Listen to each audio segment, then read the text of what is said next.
it's the same thing we've always kind of come back to in our show, like the idea of how all roads seem to lead back to Gladio, and it's almost like Gladio's this multifaceted op with so many different layers. There's like drug trafficking, sex trafficking, network, like blackmail, like all different. There's satanic elements, and this is kind of one of the best examples of this.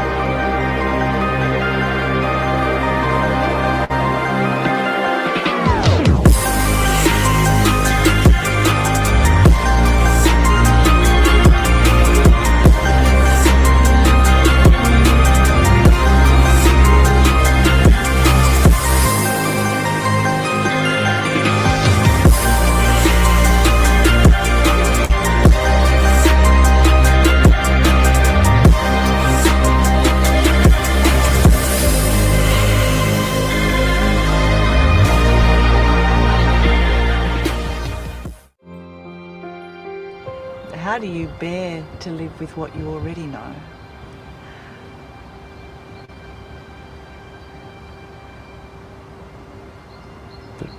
I can't say. You can't say. Hey, what's up, guys? Welcome to another episode of the No Way Jose podcast. I am your host, Jose Galison. This is part 3 of the What Really Happened in the Dutroux Affair. If you're just joining us, you should probably go check out 1 and 2.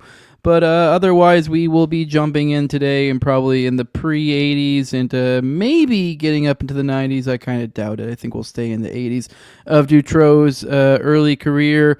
For those who are familiar with the general telling of the Dutroux Affair, the chronology typically told, that doesn't normally heat up until really the 90s, so we're still sort of in the prologue of this narrative, although I think it's one that's extremely interesting, and as you can see by this series, a lot of room for digging into.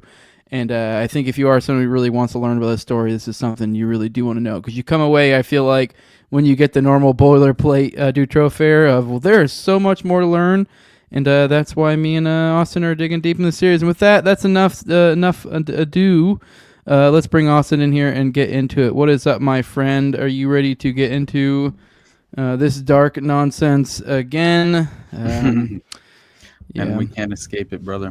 Mm-hmm. But honestly, at this point, I don't know why we expect to, considering the current environment we permanently reside in. It feels like, right, where it just it's almost like we can't escape this pedophile elite, whether they're even the compromised political puppets by sexual blackmail, or the aristocratic dynastic families that share these strange loyalties to these fraternal organizations, powerful influence. Yeah, it seems as if, as we kind of have been under the impression, like, sexual blackmail has long been the top currency in DC. So I don't know, man. Like, I'm a little bit concerned about the future of modern civilization. We're getting to weird times. We're in very...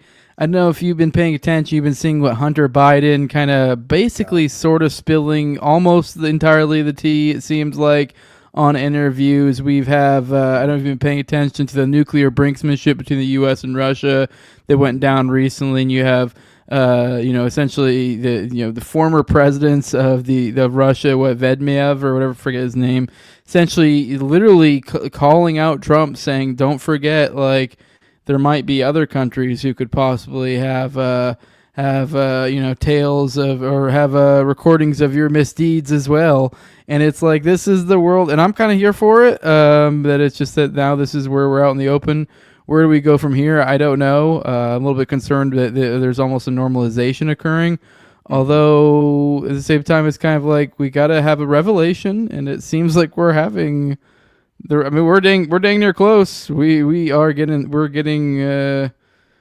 getting past what's it called, acceptance, or not, whatever it's called, the levels of idea adoption. We're getting to Concept of allowable opinion. Yeah, we're getting to a weird breaching point.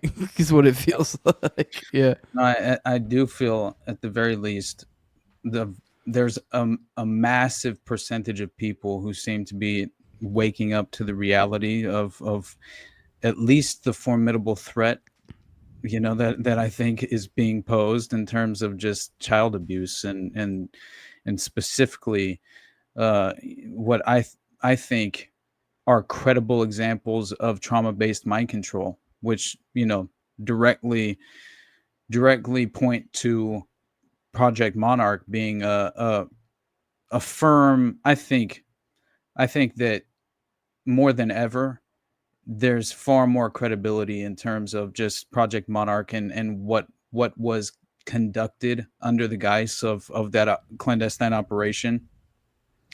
And I think it was far more systematically entrenched over time than we're aware of. Like it's not just this sort of these CIA cutouts that are obviously formed for purposes of plausible deniability, only to then engage in legitimate, I mean, sinister, systematic abuse of children, trafficking them across state lines internationally as well, and then even engaging in child pornography, and even worse than that, escalating to snuff films. If there can even be some sort of um, yeah, I mean, it's just clearly it's all just so sadistic in nature. But it just, the point being is that I think we're beginning to realize. Like I watched Blink twice the other night, and I hadn't seen it yet, and I knew what I probably should expect, and I don't know why I did that to myself.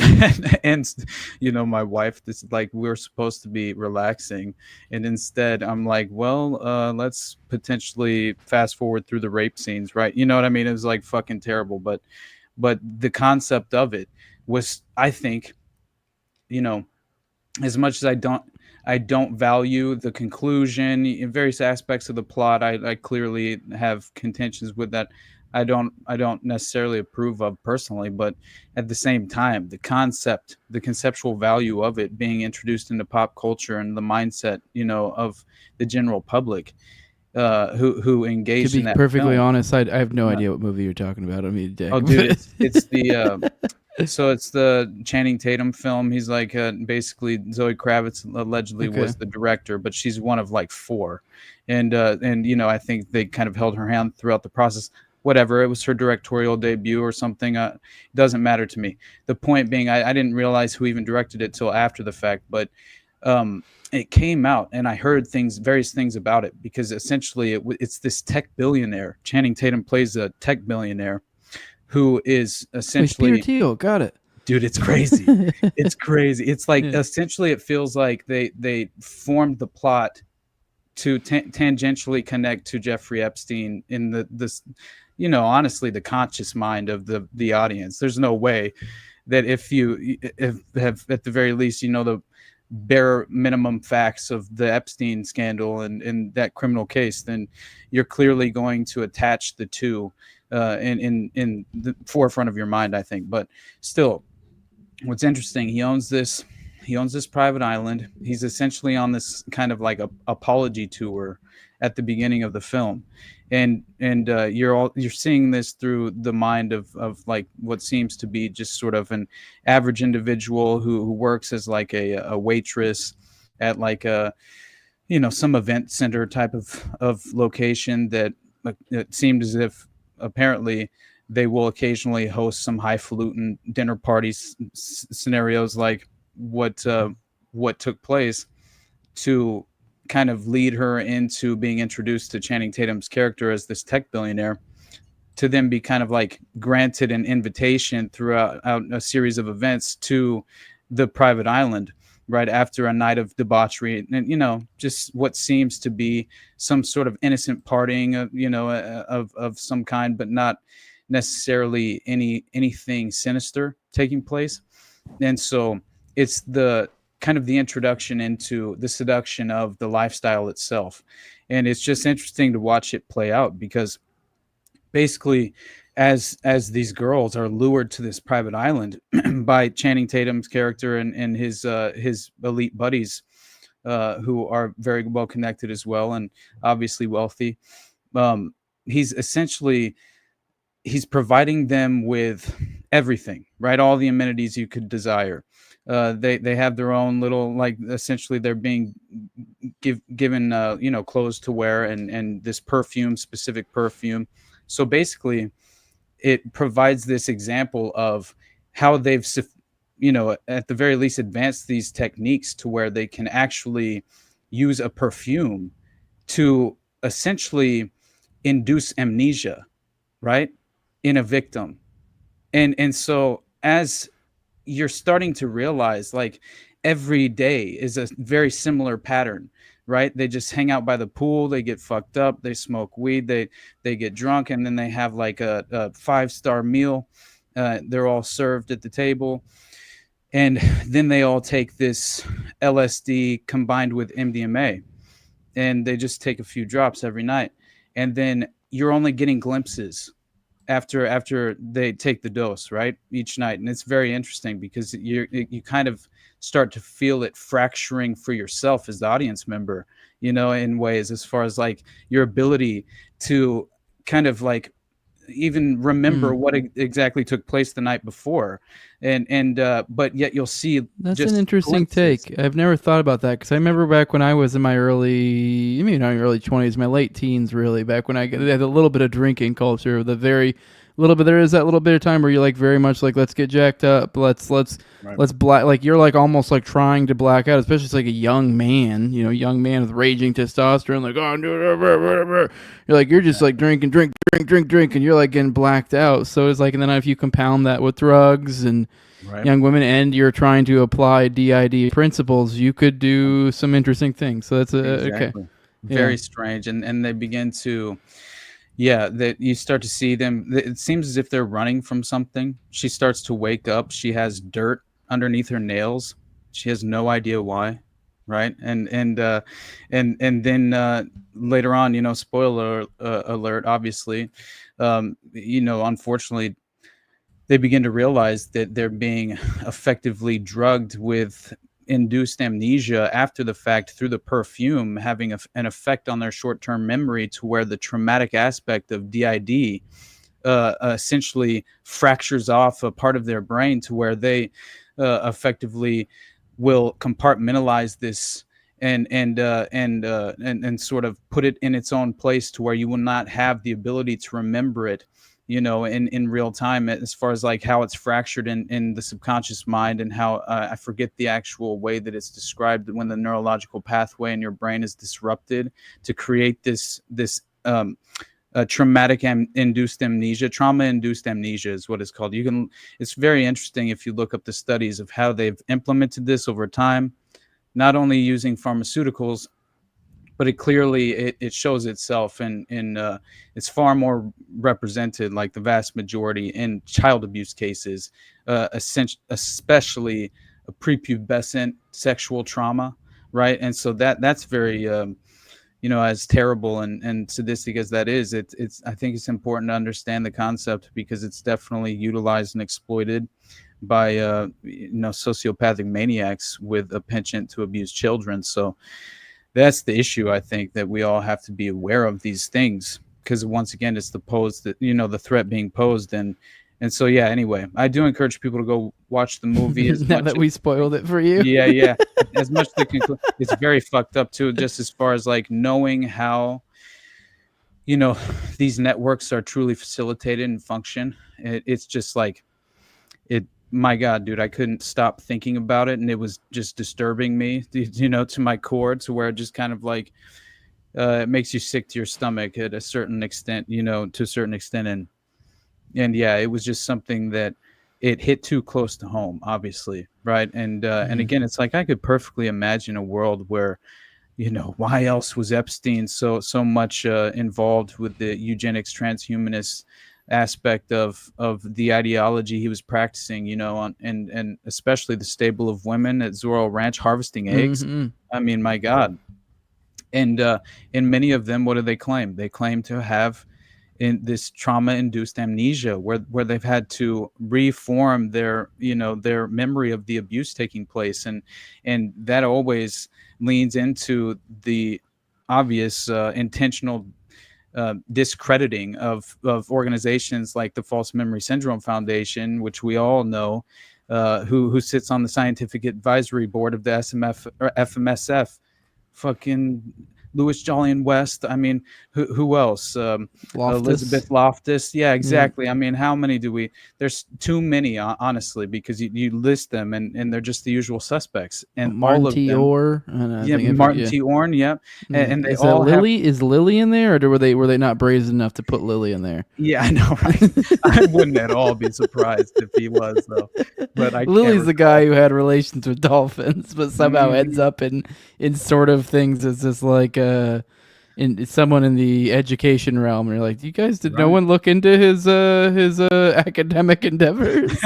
But I'm anyways, telling you, guys. to And get then us back on path, I think last time, yeah, obviously, we talked about kind of literally early life Dutroux, which I think it's important because I think as you were kind of grappling at the beginning, this is something that's it's not even just now. It's not even just like something they figured out recently. Because sometimes we'll conceptualize this and be like, "Oh, MK Ultra started in the '40s and they did this," and you're like, "Yeah, but the concepts here are like not even generational. Is not even putting it like these are the concepts from which like the secret schools form around and have been around for like these are the things when we talk about a possession of demons and stuff like so what we're looking at is like large scale human sociological movements, cyclical movements over long periods of time and how they play out and how they manifest in perhaps today's modern world. And essentially these right, things exist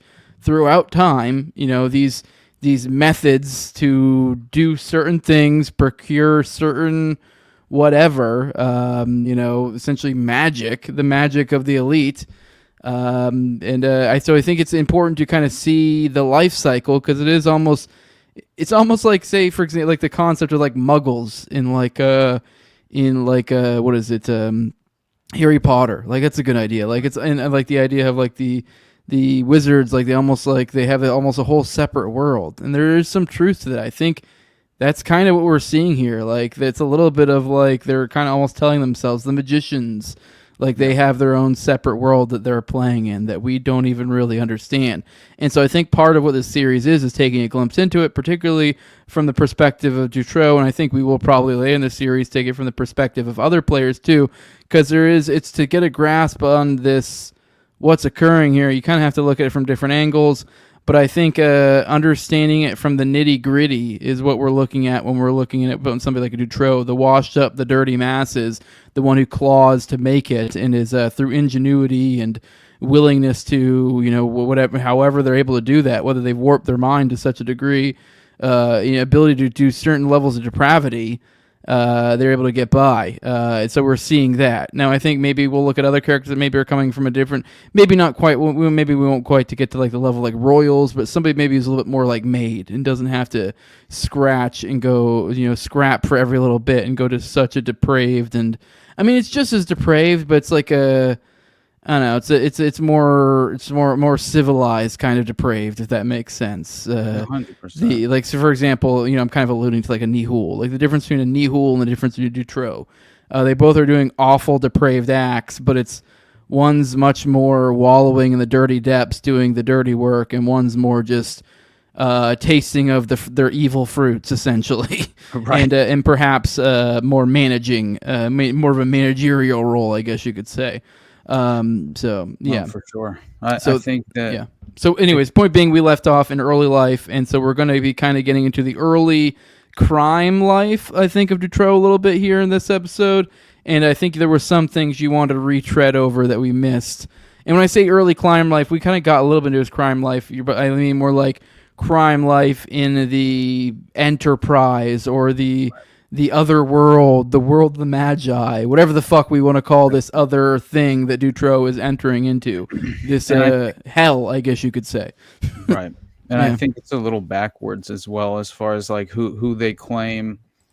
I mean, there were confessions that were made, but I think the relationship, the roles that were essentially presented by the individuals who were making the confessions were not in the but I don't think they were in good faith. I think honestly they were self-serving as far as the statements that were given to the authorities, and then obviously a few of them were clearly snuffed out directly after they became willing to first of all, after they were even exposed, because Bernard Weinstein, later one of Dutroux's accomplices, that's dug up on one of his 7 properties.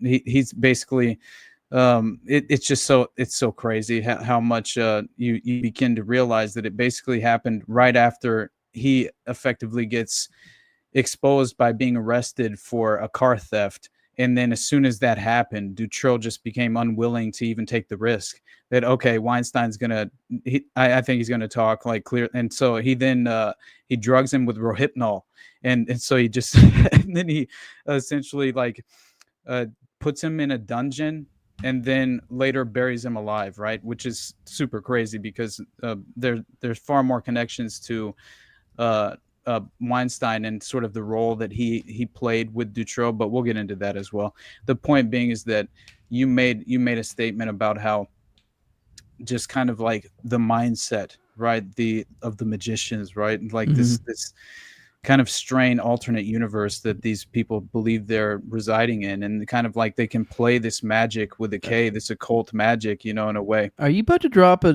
bomb on me, and you're gonna tell me that Bernard was really the Otis O'Toole here, essentially? Right.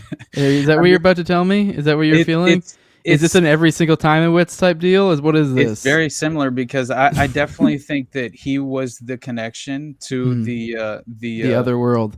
Yeah, the Abrasax cult that basically, and the high priestess of the cult. And by the way, I discovered, oh my God, dude, it gets so crazy. Michelle Martin, the future spouse of Dutroux, I think his second wife, was dude. So if you remember the mine shaft that was being investigated in relation to the Dutroux network at the time, but no details were provided as to why, but they also claimed that this happened just as the raid on the Abrasax cult was performed, and they found these jars of blood and skulls and everything. And what they claimed also was child pornography.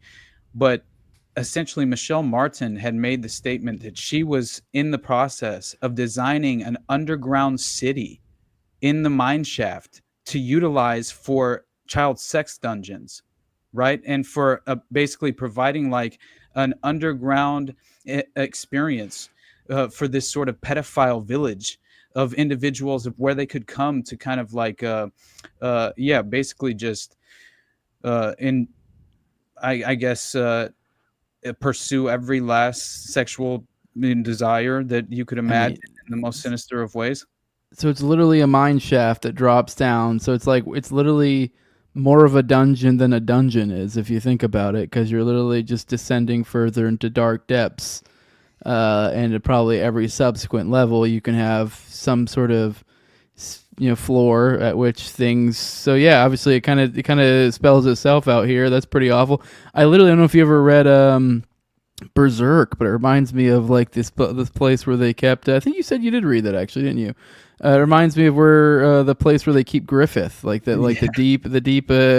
Like that is kind of the vibe when you have like that deep kind of. Anyways, we're getting off track. Anyways, we got off track. I don't even know how the hell we got off here. We're supposed to be talking about. Oh, you're good. I don't even remember what the point was. I think we had something. Something was interesting there, and we got off track. Yeah. Well, basically, the point was that because you had brought up sort of the occult magic, the the alternate realm. Yeah. Well, someone makes a specific statement. I can't for the life of me track it down in this moment, but I have the article. I'll have to pull it for already did at some point or something, but it has to do with Peter Nygaard, because he tells one of the individual victims, one of the models that he was abusing, he basically tells her that, he dictates this realm. He's essentially the god of this realm, and he basically can control the outcome, and he can essentially mold his own environment. And I legitimately believe he felt that to be true. He was pursuing immortality. Like, honestly, he believed that he could do this.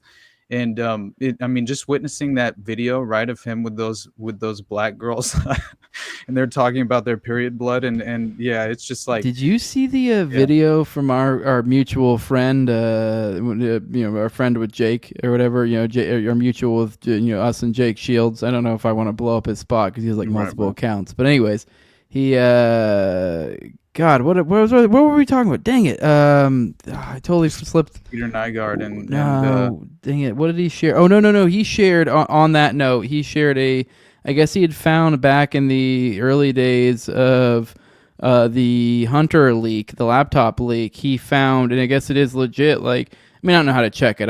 You guys all know I'm a tech idiot, so who knows? This could be all BS, but this would be a weird thing to fake. And I listened to the audio, and it seems legit. But he apparently got, there is a audio recording that just kind of got overlooked by most people, and it's like probably almost 3 minutes of Hunter giving this weird chant about how he's Deimos, and then like Deimos, who's the god of fear. For those who aren't aware, Deimos has a brother who's the god of panic, and they're both the sons of the god of Mars, the god of war. when did And that like, happen? there's something to do with like the I think when the panic dies, there's something. Anyways, I actually had shared. I figured maybe I'd play it on the morning show, Hey, already dead or something. But anyways, I just kind of that tied plays into into adrenochrome, these obviously. themes. Yeah, Yeah. God of fear. Yeah. And So what do they yeah, claim? The function, how you essentially you harvest the adrenochrome in the most efficient way, an effective way, if you're to apparently be pursuing the substance at its most kind of potent level of how it affects sort of the just the um shit, you get what I'm saying. There's a yeah, term that's escaping me, but either way, the point being is that they harvest it by clearly apparently it's whenever the adrenaline gland and is essentially like hyperactivated, and then also this effectively this sort of fear enzyme in the brain is emitted, and then this creates like this flow within the blood, so there's a blood flow that's stimulated, and then this is what provides this sort of more potent version and form of adrenochrome, which is what they claim to harvest. And then you know um uh obviously just through the process of how they kind of like use the substance itself, it's just very strange because it seems to always be very much in the framework of prepubescent children being kind of like placed in this environment where it's fight or flight, basically, right? And this is where the DID is implemented. But while they're in that sort of place in their mind, this compartmentalized place in their mind, so they can endure the traumatic abuse and survive it. Yeah, it's this is when they sort of attempt to harvest the blood, and that is what they refer to as adrenochrome. And it's very interesting, but it's obviously disgusting. But anyway, by the way, just for those who, I know that might have been too deep of a reference for me to make. The Otis O'Toole reference, that was what Henry Lee yeah, Lucas's buddy, Henry, yeah, right? yeah, So they exactly. were like serial killers together essentially, and Henry Lee Lucas obviously had a career in serial killing before Otis O'Toole, and then they started doing it together. And you can kind of notice a little bit of difference in the patterns, and it kind of is suggestive for those who have similar theses that me and the Austins of the world would have. That you notice, like, it almost seems as if Otis was his connection to this other world, whereas before he may have just been doing it for the love of the game, but now he's got Right. clicked into it. Kind of this theory I've thrown out before, that's almost as if they really did shift that into the public private, and so now it's just like, this whole idea of like, once you understand the occult, once you can occult things, and you just kind of, now you're now you're a free market, free actor in this world, and you can kind of contract yourselves accordingly. Right. Essentially, oh, I'll go join up this group and pick up a job listing over here by doing X, Y, and Z or whatever.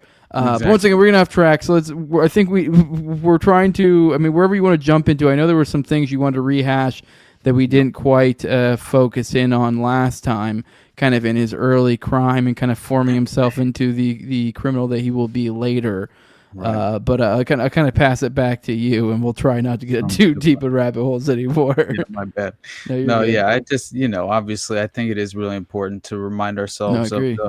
and also the monarch connections to this specific form of abuse in the network, and how it was kind of, I think in every way, how it seems to reveal itself, it's a part of that playbook that Michael Aquino, very much the concept of this, the mind war and the psychology of victory, right, in almost every way. And but he is allegedly was given the task of running Project Monarch through various Air Force bases and military bases at the time, and but again, I think that in itself is very important because of how much he does kind of become implicated throughout the X dossier because of his affiliation with this sort of fascist paramilitary underground, that seemed to be. Um, Obviously they equate them to legitimate Nazis, which I do think there is a connection to be had here as far as like Paperclip and the Gladio network and the stay behind aspect of who the individuals were that were involved. I think are long-standing pedophile dynasties. This is real.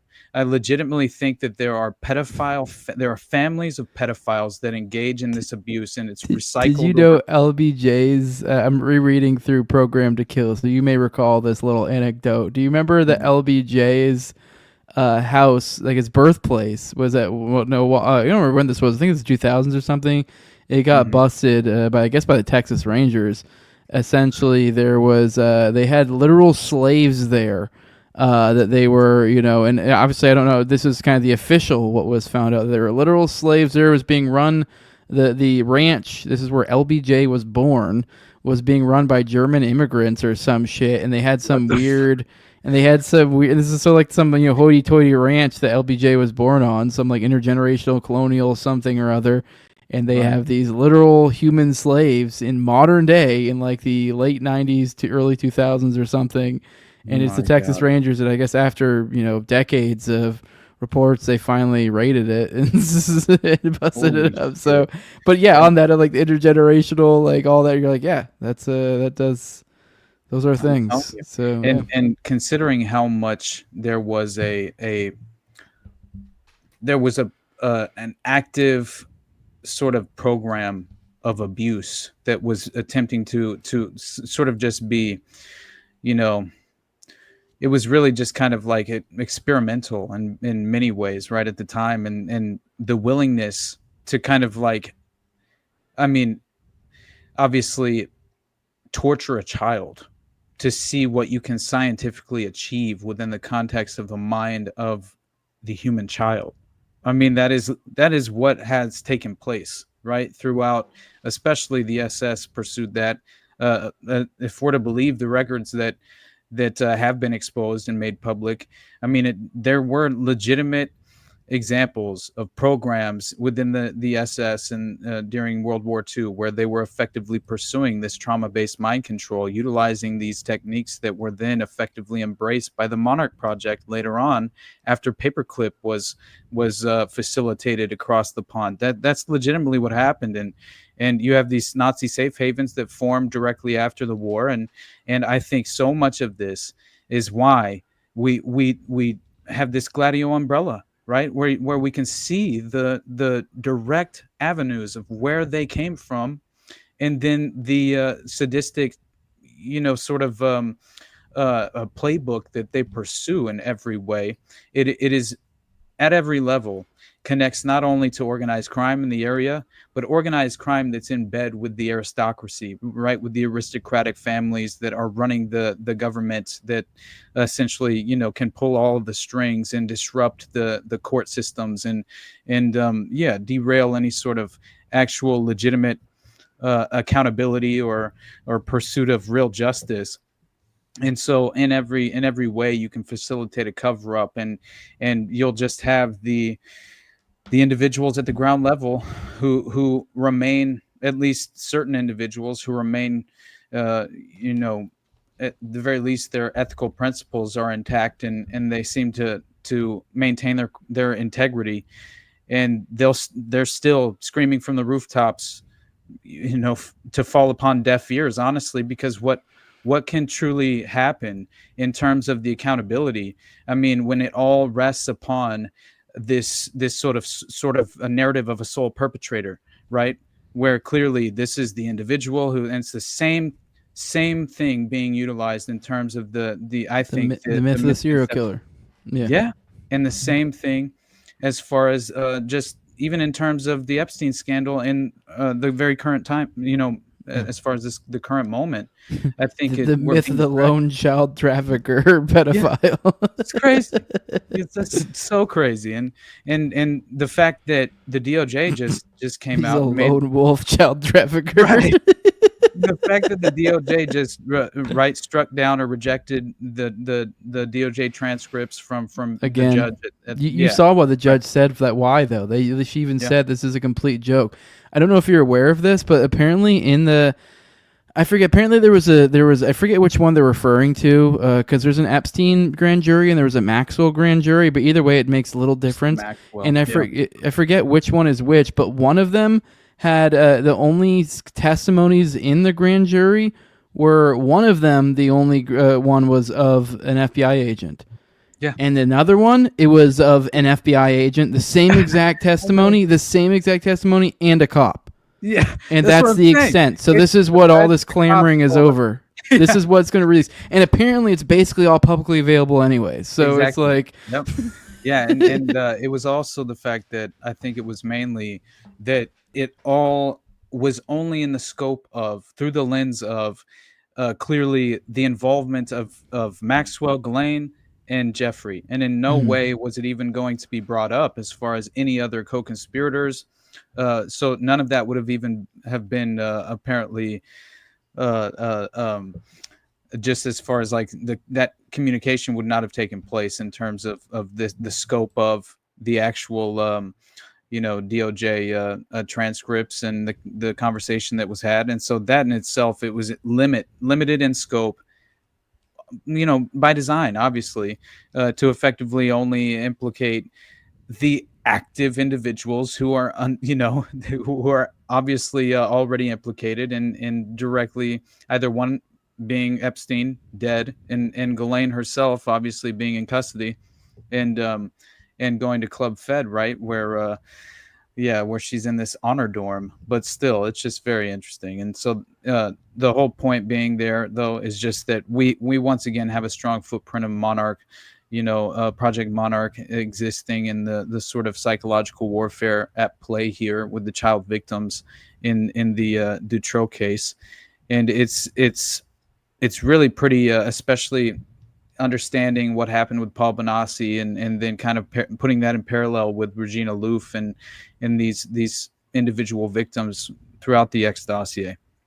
It's disturbing as hell, especially when you are aware of John DeCamp, right, and what he explained in the Franklin cover up, and basically the way he refers to Monarch legitimately convinced me before I was ever really exposed to a lot of the details of these cases, especially in terms of Michael Aquino, right, and his role in kind of the Presidio and yeah, West Point, right, but and far more than that. But obviously, I'm beginning to realize clearly, and I think the Dutroux network itself helped open the window into this world for me, and it's fascinating, honestly, man. But I'm beginning to realize that this is a large, I mean, very large but well entrenched network that is covert and exists behind the shadows, and in the darkness. And it's been very well entrenched for decades now, and I think that it thrives off of these black budget Well, me and operations. you were just talking the other day, and I'm not going to take you guys through it. I just covered in the morning dump, and I think I kind of weaved in a little bit, but it kind of weaves perfectly in here. And I kind of through a few different things weaved essentially. God, what is it? Epstein to Elon to Operation Paperclip to like, and so it is like you see these, and then even then to Dutroux. So this thing, like, it's like you can kind of follow these once you get to a certain, you can just kind of weave these things in and out, and it is because it is the same players, and I think Dutroux does kind of offer a window into kind of why that is, maybe on a more ground level, because as I'm kind of getting at some of the crime that we forgot to cover last week, is this kind of goes into, I think, with these people, you want to look for people who are jacks of all trades. And so when you're looking at Dutroux, your ground level thug enforcer, or whatever you want to call this guy, the guy who gets things done, you need to be a jack of all trades. And that's going to mean something different at differing levels. That's going to mean something different if we're talking about an Epstein or if we're talking about Dutroux. If we're talking about an Epstein, that's going to mean like, well, we're going to see this guy as a point man in Iran-Contra. We're going to see him as a point man somehow showing up behind the scenes with loose, ambiguous connections to like paperclip and like just all just weird. The point being is you'll see them poking up, and this is the multifaceted nature. The fact that you kind of have to keep the circle small, and you kind of have to keep them. You kind of have to have a jacks of all trades type deal. Guys who are willing to try new things. Essentially, they can't be too limited in their job description. Essentially, Exactly. And I think that's what we're seeing here. Right. And then leading up to like the initial abductions in '85, right? At least what we're intended to believe. I think he had basically kind of made his he really kind of became initiated, I think, in the early '80s, late '70s, early '80s. He was becoming initiated in the more sadistic levels of abuse and legitimately committing murders, right? I think, but he gets into this sort of violent rape at around that time. But this is what's so interesting, because it plays out in the mind control manuals discovered at his residence later on. Is the DID utilized in Project Monarch? It was basically, the idea was clearly to exploit the suffering victims that have unfortunately developed dissociative identity disorder for specifically military and intelligence purposes, right? Like they legitimately wanted, like in terms of even the Concora scandal operation, submissive boy soldiers in the terms of the intelligence operation playing out there.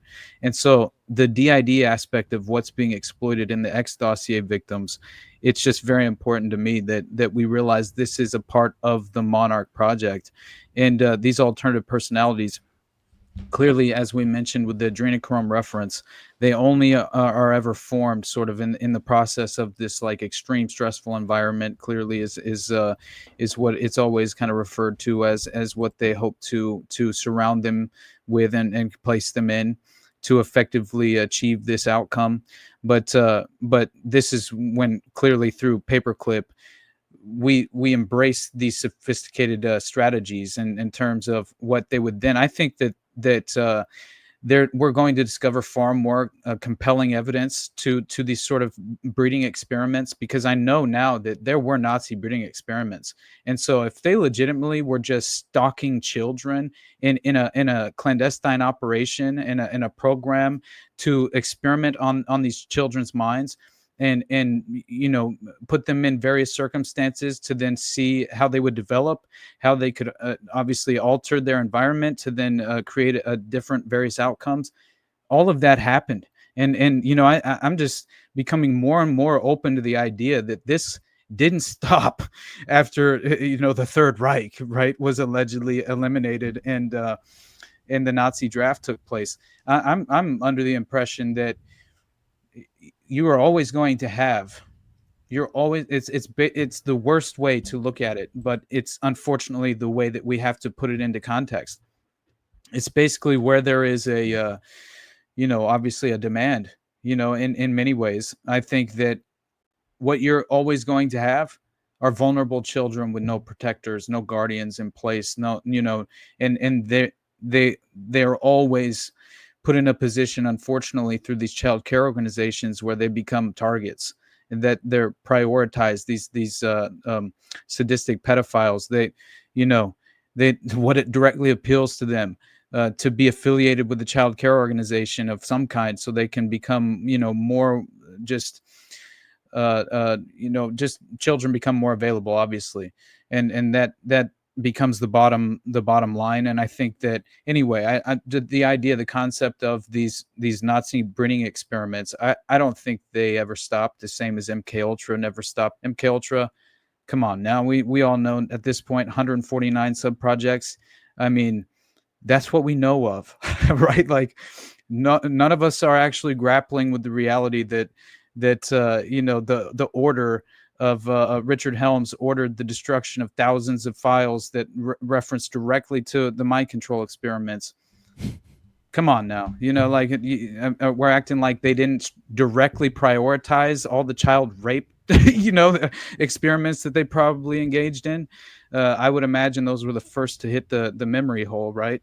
In terms of be just deliberately destroyed. So anyway, the point being, John DeCamp himself, I think it's very important because of how credible John DeCamp, I believe he truly was at a certain level.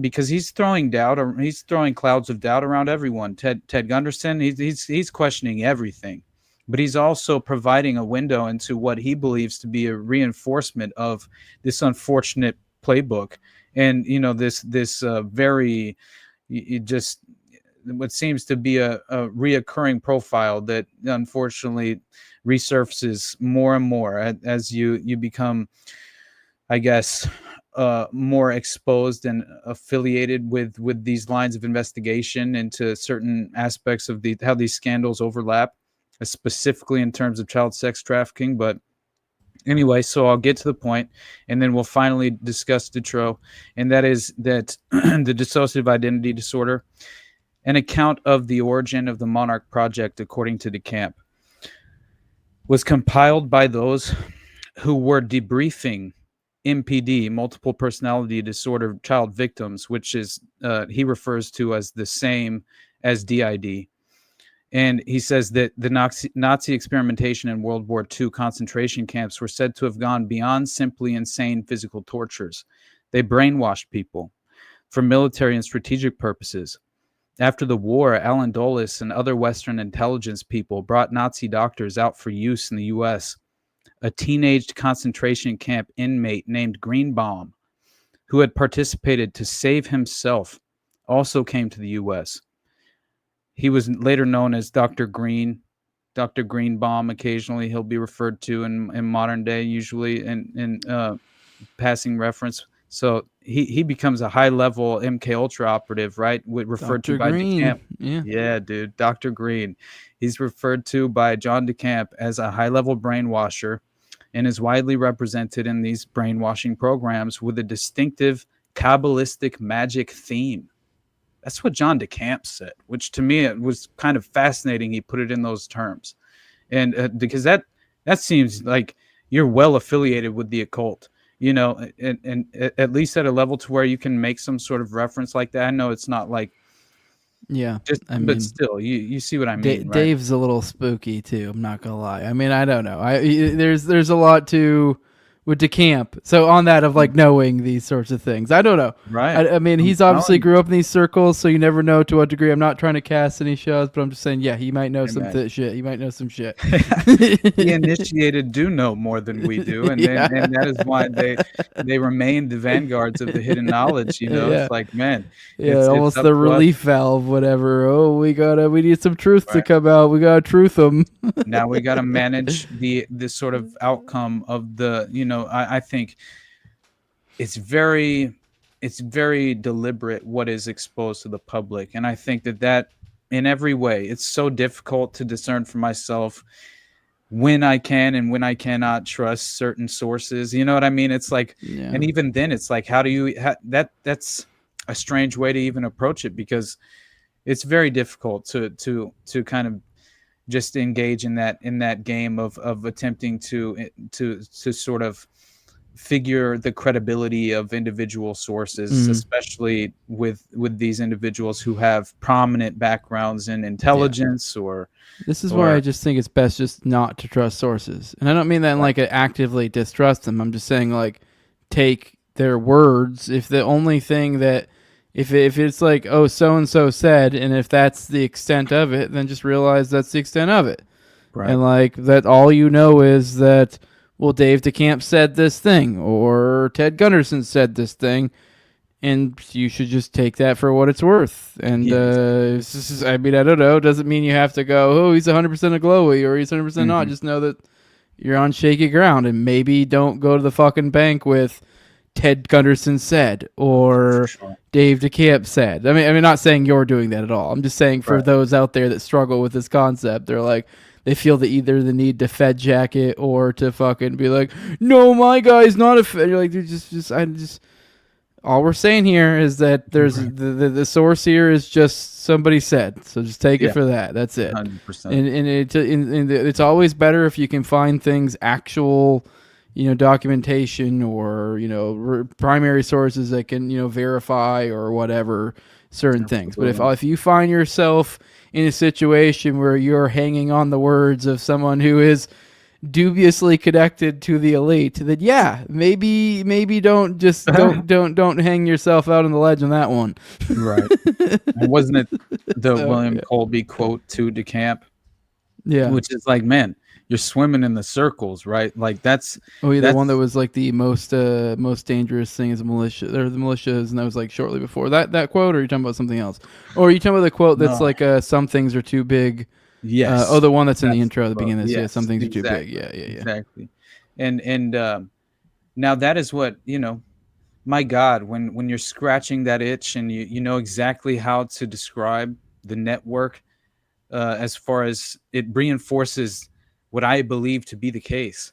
It's like, yeah, you could look at that as that confirmation bias. I mean, naturally, yes, but at the same time, it's just like it's difficult. That is the kind of the intersection and the crossroads that you inevitably find yourself at, like attempting to kind of like evaluate the source. But yeah, to finish the statement that he made, and then Sorry, I we'll didn't mean to get you off no, track. you're good, you're good. I It's just was, just very I couldn't help but notice. It's like, well, yeah, I know, right? I think you might have said Dave DeCamp a couple times, and Yeah. when you were Did I say saying Dave DeCamp? when you were saying that he Oh, glows, and I sorry. was I'm like, not oh saying shit, Dave DeCamp close. Dave DeCamp's cool. yeah, yeah, Why am I mixing up names? What is John it? DeCamp. That's why John it's the same DeCamp. last Damn name. it. They Yeah, both yeah, have very generic American names, John and Dave. Sorry. exactly.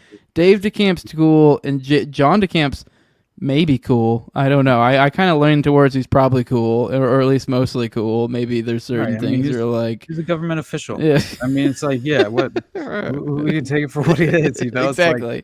yeah, Yeah, but you're not gonna find me hanging on his words. That's for damn sure. 100%. But when it does firmly reinforce Yeah. and seemingly confirm what we already know to be the case, Yeah. then I appreciate that, and we'll see, because I'm always willing to remain open minded to the idea that people do have a sort of like, you know, where they have this kind of like ethical dilemma, right? They find themselves in this place where they didn't they I do believe that people within the framework and the structure of government at times in the past have clearly either been naive when they first began to involve themselves in the process, right? And have these sort of inherently naive belief systems in place in terms of the ideological subversion of the system as it's structured.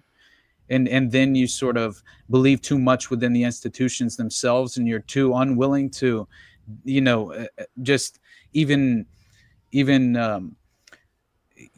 just at the very least consider the idea and the prospect that the institutions themselves could very well be corrupt. It's like you find yourself in this place where I think there have been many examples of individuals who meant well. They had good intentions when they started out, and then they kind of realized what the ultimate agenda was playing out, and that there were so many measures in place to kind of disrupt any real system of justice, and there seems to only be effectively this sort of protection that reveals itself at the highest levels in terms of the more sinister networks, and I think that is when you might have actual individuals within, right, even intelligence and the apparatus wake up to, I mean, what they referenced as the cult of intelligence, right? This sort of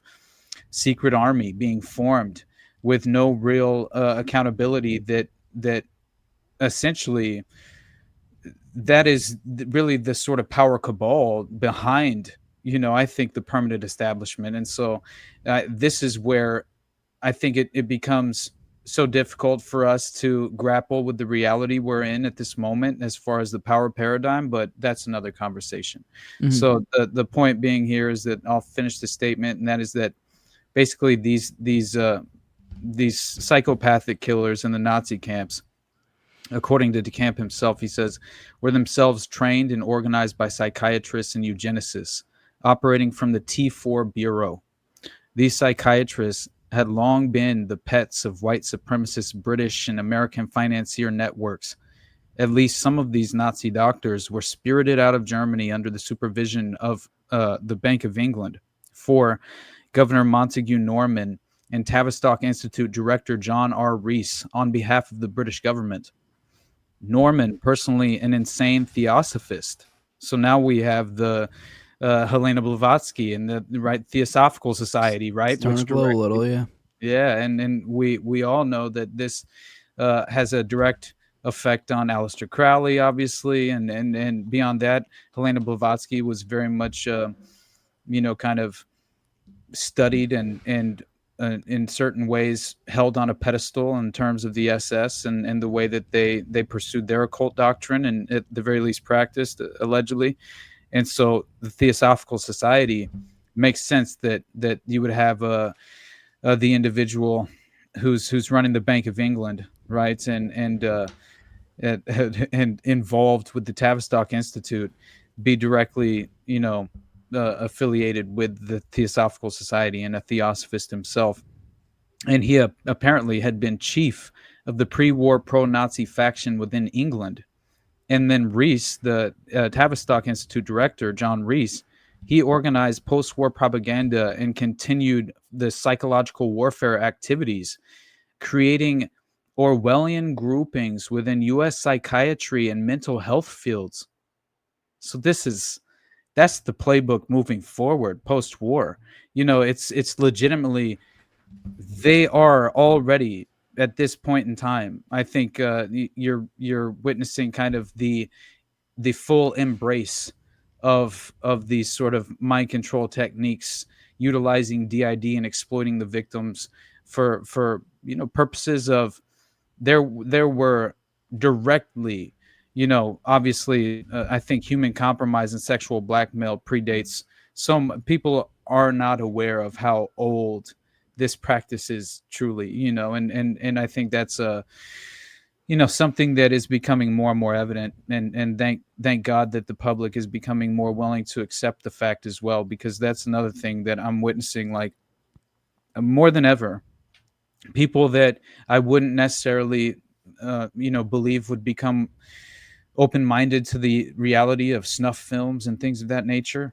I mean, very, very, kind of naive, um, not fully formed in their sort of how they even engage with reality itself, and how it's very cartoonish, right? Like, if you haven't already been able to witness yourself, like, it's so clear and obvious in terms of just like people that I know and love that are still functioning at this very low level as far as their interpretation of how power functions. But anyway, so basically, where I think that we should, at the very least, we should mention the fact that not only was he Dutroux himself, we left off around, it was the early 80s. It was right Hmm. around, I had mentioned that he was attending this sort of skating rink in Charleroi, right, where he had Yep. sexually sort of abused this girl, and then had Early days of picking up kid ass over at the roller rink. Yep. 100%. And yeah, so the sort of the chronology of what Dutroux was, as far as like his early involvement in what seemed to be the more criminal enterprise, the organized crime aspect of the local area. I think one of the areas that were implicated as having a organized crime, at least hidden hand, that were sort of kind of controlling the skating rink that Dutroux was actually attending, and the reason that he was only banned from that rink, right, was just because he actually, the individual owner, was affiliated with the local chapter of the mob, right? And I think the Sicilian mafia specifically was implicated in terms of the later Andre Cool's assassination, and how it's not only the Sicilians. I believe there was another organized crime organization that had been implicated as well, that we'll get into that at a certain point, because it is strange. But again, I believe that this skating rink, and the reason that he was able to kind of commit, this wasn't his first time, obviously. This is what the Poseidon, right? The Poseidon, I believe it's called. Yeah. Yeah, it was called the Poseidon, and it's very interesting because and I should mention, if I'm just as far as,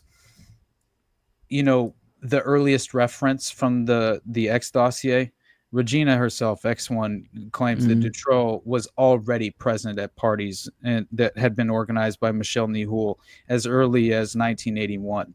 And so that kind of caught my eye. It caught my attention, especially because what comes to light later on in the criminal case, it's very interesting.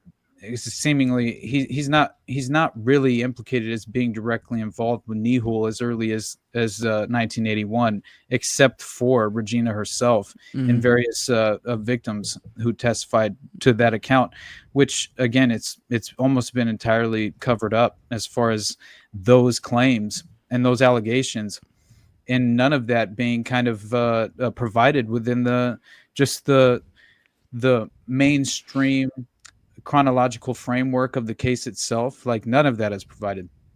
They gloss over so much of his childhood.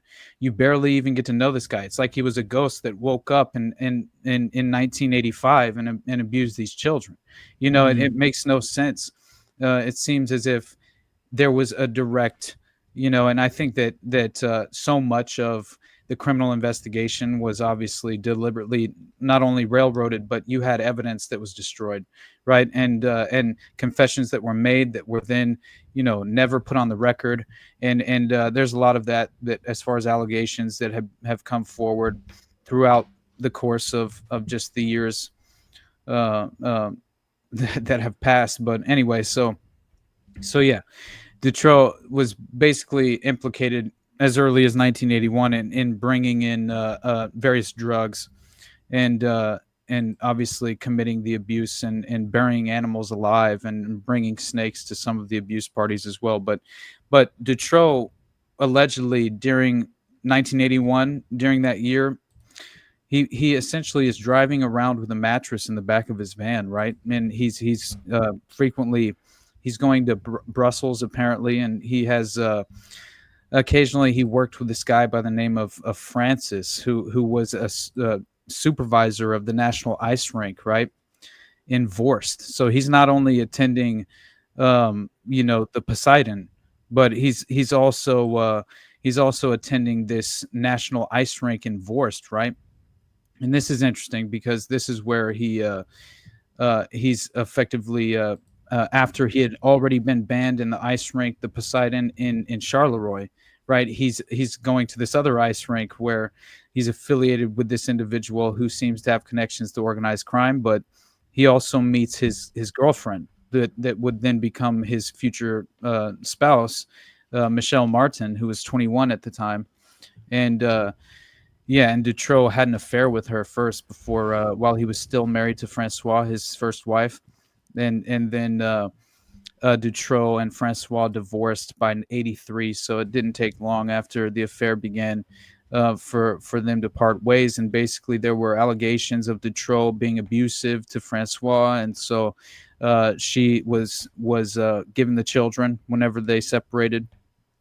And yeah, so that's basically what's happening, because according to it's, but I think Michelle Martin, was by '83. This is very interesting though. I have to mention the fact that in early '83, it was like the summer of '83, Dutroux and two other accomplices, and one of them was never identified, but the other, I believe, also was one of his accomplices in the first recorded abduction, the child abduction of Dutroux, that Dutroux was a part of. But one of these individual accomplices, like I mentioned, was never named, and he was never identified. But I believe one of the original victims from '85 who was abducted and raped legitimately claimed it was like around a 50-year-old man, right, who was the unnamed and unidentified accomplice. So one of three allegedly that was with Dutroux around this time in '83. But Dutroux and two others apparently they decided to torture a 58-year-old woman.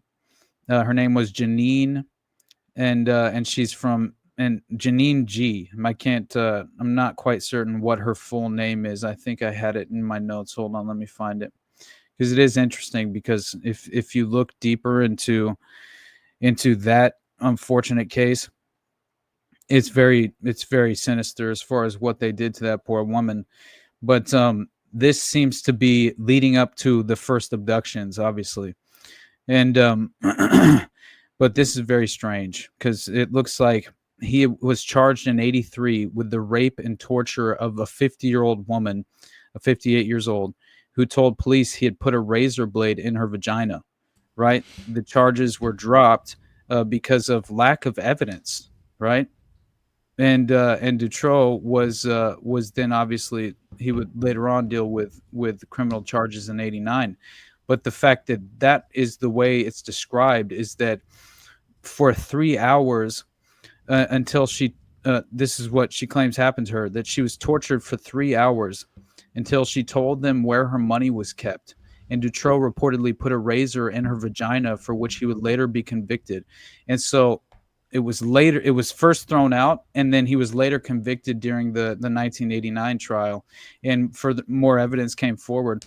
And it was very interesting to me because it as far as like the the description of the abuse, I know it sounds like we're dwelling on it, but Mm. honestly, I'm sorry to have to point out the fact that specifically comes up, that form of abuse, in the X dossier, which to me, this reinforces the idea that he was clearly a part of that network, and especially already, if Regina's claiming he had been there as early as '81, then in '83 he's using very similar techniques to rape and torture a 58-year-old woman that they're robbing. Right? I mean, then Mhm. and to me, it's like it echoes the abuse that's happening to the children in the network. That you know, he's not only helping with by providing certain animals for the abuse, but also he's bringing certain drugs as well. Like not only was he was later on given sedatives by the state that he used in the child abuse, which is fascinating stuff because he's effectively on welfare while he owns 7 properties, right? Which is Yep. just ridiculous. But and he's very wealthy as well, and but they're shifting money around. That's another thing that comes to Mhm. light later on, which it very clearly seems as if there's a specific price that was being thrown around for the children that will come up later on, because it's very strange, but it seems to, again, in a You in know, a detailed way. you did touch on something we did want to touch on. I think it had been insinuating a little bit. I think Dutroux has a little bit of a history of kind of making money moves, which I mean we've been Right. making a lot of Oh yeah. parallels to Epstein, which is funny enough. That's actually seemingly, if you look at Epstein's narrative, his story, it seems like that was actually, if he was in a weird way followed a similar trajectory possibly to a Dutroux, but once again at a different level. He started, looks like from the outside looking in, started more of like a money mover, and then maybe got into the more avant-garde, if you want to Right. use that or whatever, the more degenerate, the just different realms. Yeah. Whereas he started in just kind of with the money game. Right. Although Dutroux was dabbling in the money game as early as in the early days of his crime life, I Oh yeah. believe. So yeah. Yeah, I found it very interesting that, obviously he was involved as a scrap dealer while he's stealing cars and then distributing the parts, the stolen parts. That was a part of the enterprise, but as he's working as an electrician, so that's interesting as well, because he has this prior skill set, that he had, at the very least, he had some sort of prior knowledge as to developing, a sort of, at the very least, he had some sort of ideas to construction and electrician. He had an idea of how to run yeah, it's just very interesting when it comes up later, because clearly while he's in prison, he studies and becomes much more affiliated with the sort of how he would structure the dungeons. And I believe throughout his 7 properties, by the way, there are reports of tunnel systems and things of that nature as well. So it's more than that he was attempting to achieve with his sort of like strange criminal construction of his properties. It was very interesting, and he tried to do it off the record too. What which by the way, that comes up so often, like H. Holmes, for example, right? That old school serial killer from like the 1800s from the Chicago Fair, who had that constructed that fucking crazy dungeon, and yeah, he was like going through the walls. He had like peepholes everywhere and was like figured out ways to essentially he was basically tearing these. It was very interesting, but either way, they destroyed that whole building structure that he had created. But he was bringing in these architects to only construct small portions of the building, and so they wouldn't get a full context of like a full vision of what the structures conclude, like basically the end outcome would be. And so essentially he kept certain hidden rooms and various things like sort of secret within the constructural outcome, or just the construction of the Blueprint. building itself. Yeah.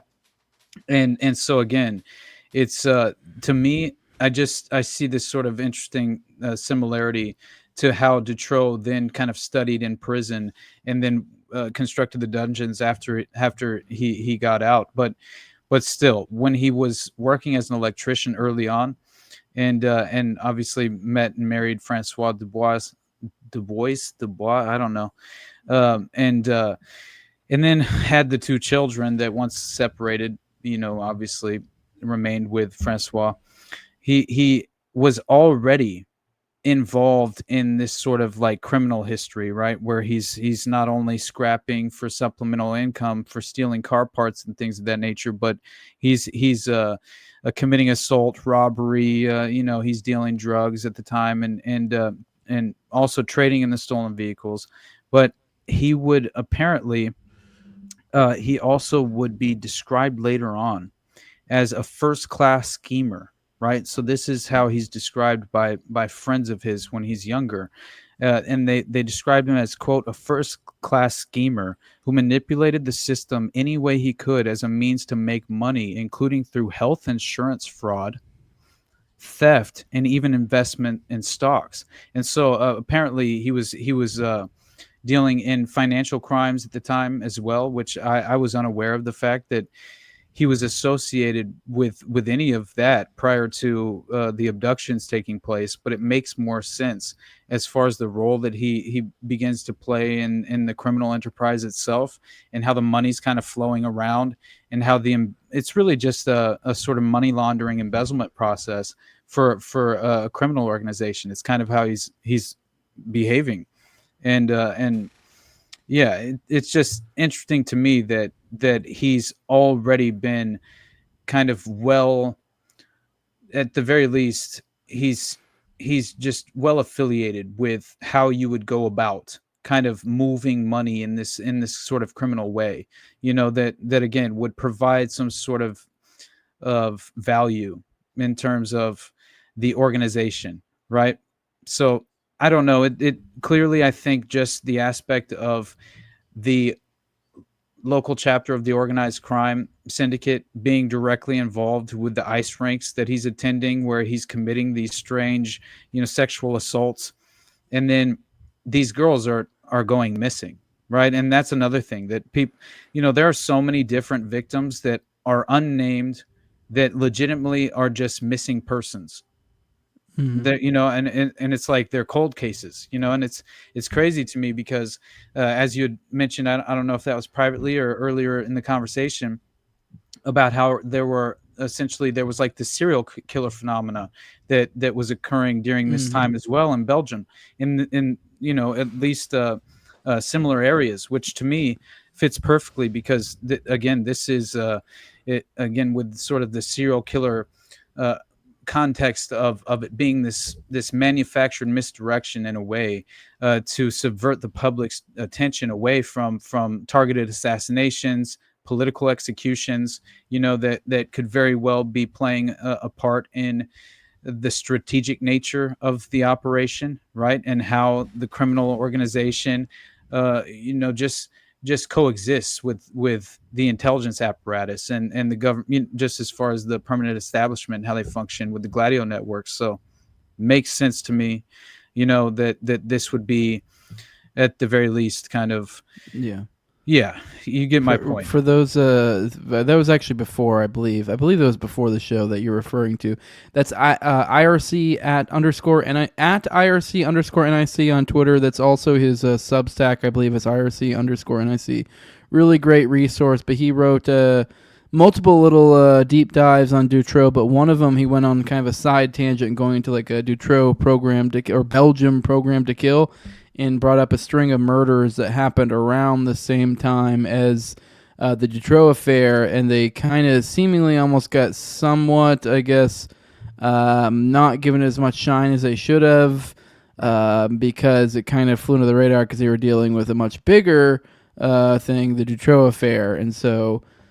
And these feel like disconnected things, but obviously when you've dug into things like we have, if anything, let's be real. And the kind of operation we're talking about here, let's be real. Young women of like early 20s, especially of the prostitute variety, those are probably the bread and butter of that that evil machine, like of whatever the hell is going on there. Because let's be real, that's probably like your lower level, like I don't know, they're not doing the absolute depraved every single time. So Right. but with that, also to be real, some people, I think people care inherently, and I get it to some extent, care less about the disappearance of what is probably a hooker as opposed to the disappearance of a child.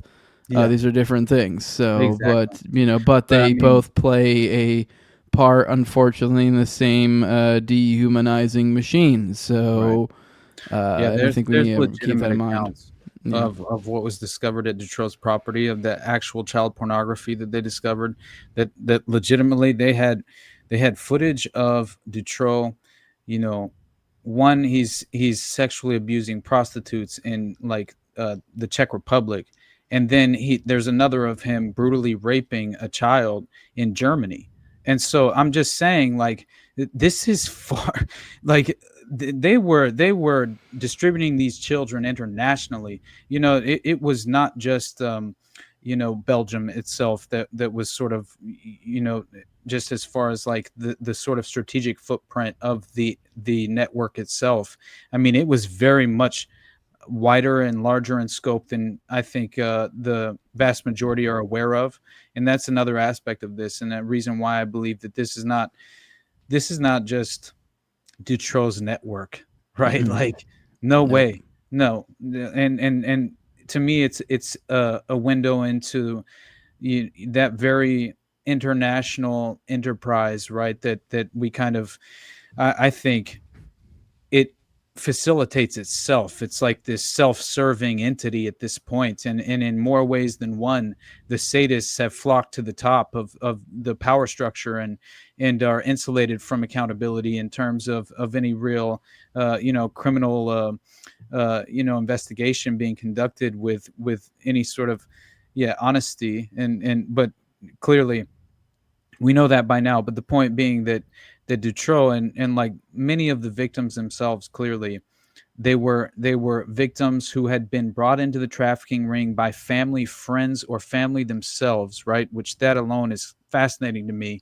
and it unfortunately helps reinforce what we had mentioned earlier as far as these sort of pedophilic dynastic families that kind of it's a recycled abuse tactic of like they were sadistically abused. And I think there's got to be a level of psychopathy attached to trauma, as far as, I don't know how every individual reacts. Maybe you have to be sort of there has to be this sort of preordained chemical reaction in the brain to, I don't know how a sociopath is created, but I can't imagine. And it's crazy to me that children who endured this at such a young age for so many years have ever been able to break free.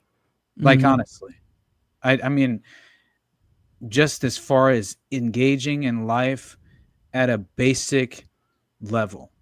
You know what I mean? Like that in itself, like, man, it breaks my heart, like it's soul crushing to consider that idea. But again, man, like you have family directly involved in exposing their children to this. But well, unfortunately, Regina plays a perfect example as far as like the role that she fulfills in the context of this abuse network. Yes, she's the best example of that. And all of this has been orchestrated across international borders, as we mentioned, and that includes the Czech Republic, Slovakia, other European countries, as well as the production and the distribution of snuff films depicting the sexual abuse and murder of children, obviously, all being directly attached to what was discovered at the Dutroux residence. So, but that's later on, obviously, because that happens as a sort of consequential result of Operation Othello, which was doomed to Yep. fail from the start, right? The fucked up surveillance operation that Yeah. didn't surveil at all. Yeah. Exactly. Yeah. But Yeah. I guess you know, I have like so we could at the very least kind of discuss before we put a pin in it for part four, I guess. I think the initial abductions that are on the record as far as Dutroux himself, and it was in 85, December 85 is when he allegedly first abducts what is it, Axel, which is her testimony. She claims that she told the police that Dutroux's accomplice, and his name is Petigim, but it's I pulled his full name, and it's very interesting because his name is Jean van Petegem, uh, and I'm not sure how to pronounce his last name, but he was an accomplice of Dutroux in the abduction and sexual abuse of young girls, but it was during the 80s. It was like the early 80s where he was directly affiliated as an accomplice, and he Yeah, played a these are the significant first role. ones that you got hemmed up on that are usually mentioned. Although it's not really the first, as we Yeah. sort of made it known in our previous episode, because there clearly was. It seems like it's heavily implied there probably were other legal issues he had in other areas, whether they're convictions or not. But I mean, we have all these different scattering of nations in that area. But this There is were the one that's always pointed to, and this is where we're obviously about to get into, that he kind of got a bit of a sweetheart sort of deal of. And this is the one that's always pointed to in the narrative as, I guess, the bit of the starting point, or not even really a starting point. It's what they usually point to at the starting point of like, oh, look at this guy. He just got off for this long ago. So this is where we're at now to keep people up to where we're at. So I know we're going to kind of, in a certain sense, we're going to look at this as the first major, I guess, penal issue. Although there's probably been others, but the records keeping is pretty rough. But he almost certainly was, hemmed up before. But this is probably the most blatant example that we have great documentation of. But he's been probably in and out of different nations in that region's criminal system for basically his whole fucking life. So Yeah, 100%. And to me, there are so many different cases that are claimed like allegedly unrelated, but the investigators themselves claim there was a connection to Dutroux, but never could, like, at the very least, there are many different cases where the details never became public as far as any sort of,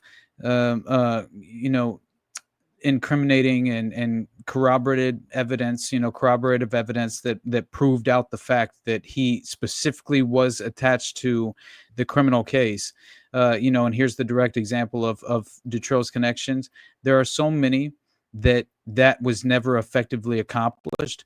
But at the same time, the investigators themselves, who seemed to be acting in good faith at the beginning, throughout the course of the investigation, as it seemingly was just turned into a cold case and entirely kind of just abandoned, there were multiple implications and allegations by investigators who are claiming, even in cases in Germany where these children are have gone missing, or have wound up being discovered, dead and murdered, that basically Dutroux was essentially a suspect, right? And they believed that he was involved, but they couldn't quite make the effective, just sort of argument through evidence, due to, this it's very interesting how many cases there They are, though, lacked where the we can point to. evidentiary basis. Yeah, exactly. And so but I did find it interesting that this individual, Jean Van Pategem, or I don't know, Pete, I don't know, dude. I'm gonna have to look up some of these names, and hopefully I can get them. But again, it's just like too difficult. You basically Yeah. have to learn French. I never But even thought to hone in on the accomplice of this crime. This is one of those crimes that usually just gets kind of, oh yeah, that happened, and we move on. So right, yeah, I didn't even thought to re-examine it. So, but go I on. didn't realize that. Well, the reason is because this guy comes up later. He's one of the 20 that, and then allegedly 30 that are effectively killed in relation to what is believed to be their association to Dutroux. And so essentially, and with this one, it's very clear and obvious that it was because he was confessing everything to the cops, and basically Dutroux just murdered his ass right as soon as there was an opportunity. And but at the very least, the network, effectively cracked down on this individual, and I think that there are multiple examples of that. And so this guy himself, he's implicated as being directly involved in the abduction and rape in '85, right, and also potentially being a part of the rape of the 58-year-old, where they utilized that sadistic technique of torture. And so, yeah, he eventually confesses, but he provides information that led to the arrest of Dutroux and other individuals at the time in during the '85 investigation, right?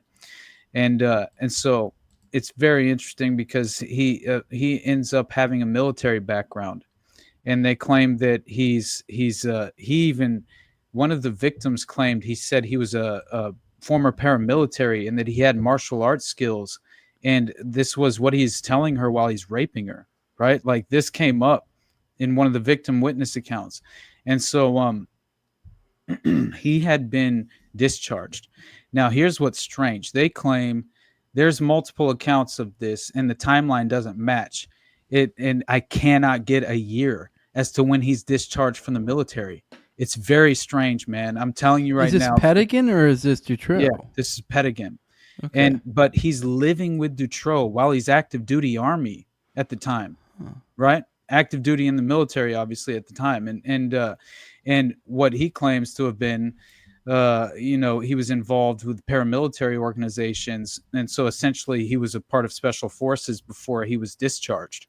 But that I found very interesting because he says that just the fact that he references military service to the victim while he's abusing them, I thought strange, and the fact that they brought that up, and then the idea that that his military background obviously played a role in kind of like how he conducted these criminal activities and abductions, right? And I found that very strange, but it seems apparently as if it was brought up in that context. And and so, yeah, he participated in these abductions in the early '80s with Dutroux, and his military experience allegedly influenced his methods and approach during those crimes. And he was arrested in February '86 along with Dutroux and Michelle Martin.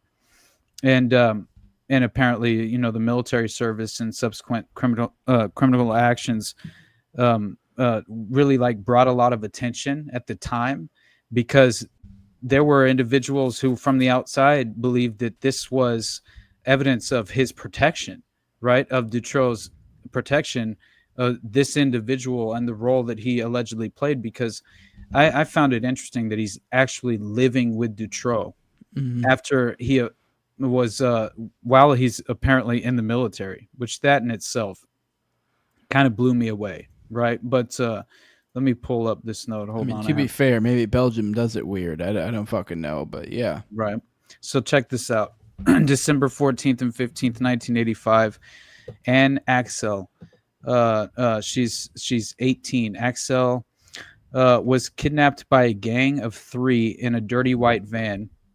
Okay, and at least 2 men in the back apparently tried to kind of ease her mind during the abduction, and claimed they would only demand a ransom from her parents. They said that a friend needed a vascular disease related surgery in the U.S. And throughout this time, Axel's eyes had been taped, and she was taken to a house, the main house owned by Dutroux, apparently. And so she's then raped by 2 men at the house. One of the rapists, seemingly Dutroux, spoke of his courses in law and explained how pretrial detention worked in Belgium. This is according to the victim. And so the It's second weird rape pillow talk. right, the second perpetrator, he this is allegedly Van Petegem, told the victim that he was part of a gang led by 2 gang leaders, quote, an Italian and a crazy stupid one. And then it says that apparently they tried to make the victim believe they were part of a gang of 5. And so he claimed to be ex-paramilitary, good at martial arts. Michelle Martin drove the van, according to Van Petegem's later admissions and confession. This may have been when Dutroux spoke of this alleged ex-girlfriend that had been apparently hit by a truck. The name was Maryline.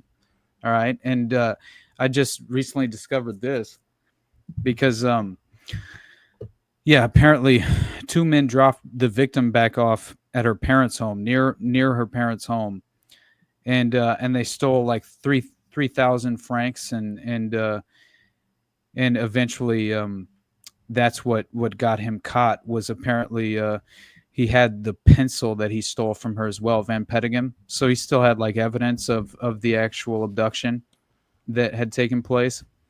But still, I did find that very interesting, that obviously this individual with a military background is allegedly saying this while he's committing the rape, right? And then it turns out that he's arrested and imprisoned with Dutroux and his wife. He makes a full confession of his involvement with the couple in the abduction and torture of the girls. And after their release, he dies in a fire in his caravan in 86. I don't think he died. I'm gonna go out on a wild limb there. This is what we're supposed to believe. So this is another sort of, you know, death by accident. You know, so right, Yeah. we have a few of those that takes place in terms of the Oh wait, the Dutroux fire was Pedigan, and that was at the time when they were okay. But that was when they're dropping off people. Okay, so Right. I was all right. I was Well, thinking that like was maybe in he just '86 that he yeah. dies. Okay. So Well, then so actually yeah, that was well before that. But well it before, sounds to me like he may have actually just been trying to disappear. it's possible. Yeah, but I his don't know. character. Who knows? Yeah, I mean, but that is a. I'm Oh, telling maybe you, we'll man. have to come back and revisit this in the next episode. That's an interesting little slice to dig We should into. honestly start off Yeah. there, because there's a Yeah. couple of different things in terms of. I should probably mention the fact that Michelle Martin, obviously, according to Dutroux, she's visiting the Poseidon ice skating Mhm. rink basically every weekend, and this is where Dutroux meets in '83 a 16-year-old girl named Christine Van Hees. She had been going to that very same ice skating rink, right? Which later on will obviously explain a little bit deeper as far as X1 Regina Loof and her claims of Christine clearly being murdered in a very descriptive way, to where it's almost impossible for me to deny the reality Mm-hmm. of what she claims to have happened. And that, but it's fascinating stuff, as far as the fact that this ice skating rinks that he was attending, Yep.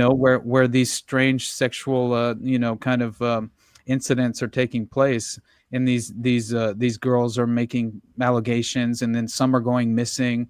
I mean, it's like, to me, and then also what has been alluded to as an organized crime, hidden hand involved in the ownership of these ice skating rinks, and how they effectively were providing him. That's why he was only banned from the Poseidon, but then he's going to the other ice skating rink, and essentially conducting himself in a very similar way. And it's just another sort of child procurement environment that he could find himself in at the time. I think this is just his sort of initiation. He's kind of, in more ways than one, he's proving his vital role in the enterprise and what he's willing to do. And meanwhile, he's robbing people, he's stealing cars, he's obviously committing financial crimes. He's I mean, he's embezzling money as well. So it's not as if he's unwilling. There's no way that he just happened to have 7 properties that were all vacant. You know, I mean, No. these were essentially the child torture brothels, in a certain way, right? And but they're being taken to various locations. They're being housed at certain areas, but it's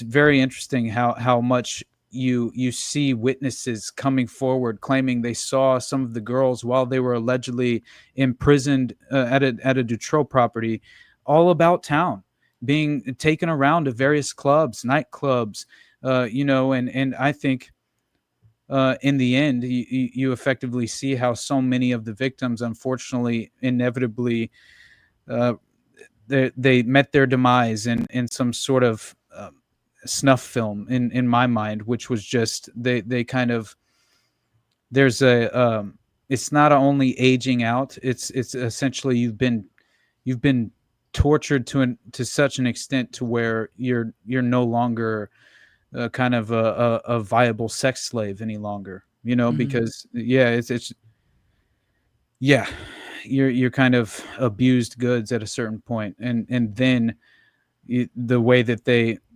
cut off loose ends or tie off loose ends is to basically just put you through the final ultimate sacrifice, whether it's a ritualistic snuff film, or they take you to the woods in Charleroi, and make you a part of a human hunting party, right, and to strip you naked and force you to run into the woods while dogs chase you, right, and then you're sadistically abused on camera. I mean, that all is obviously taking place in the context of the abuse in this network. So yeah, it's, I think at this point we should probably put a pin in it, because we're Yep. still at, basically, I don't know how much I even really accomplished. So to be honest, as far as what I was It's hoping to okay. achieve We'll here come tonight. back to it next week, or next. We're not, maybe not next week. Whenever we get to it, the next one, we'll keep plugging away. There's Hell no yeah, buddy. rush, so we'll just try to stay on task with each one and try to examine a different either time period or a different perspective on the Dutroux case, and hopefully we can come to a new understanding by the end of this. I know I am already. But Austin, let people know where they can find you at, and we'll do another one of these real soon. Hell yeah, buddy. So yeah, make sure that we kind of just, I think the best place to start on part 4 will definitely be describing, it's not, the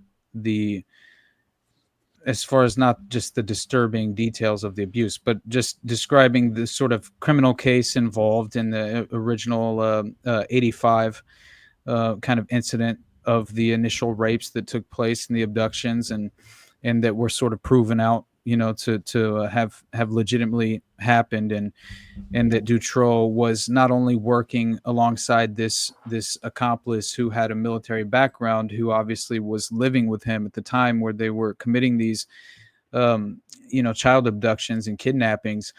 He basically put it in the context of, at least when he tells that, obviously he dies just after all of this takes place, but he confesses this to the authorities, And in his allegations, he makes a point to describe his role being that he was kind of like seduced by Dutroux into becoming willing, as if he owed him. He claimed that he felt he owed him a favor. And so that's the reason that he engaged in the child abductions with him and sinisterly raped children alongside him while having some sort of crazy casual conversation about how he's a former paramilitary.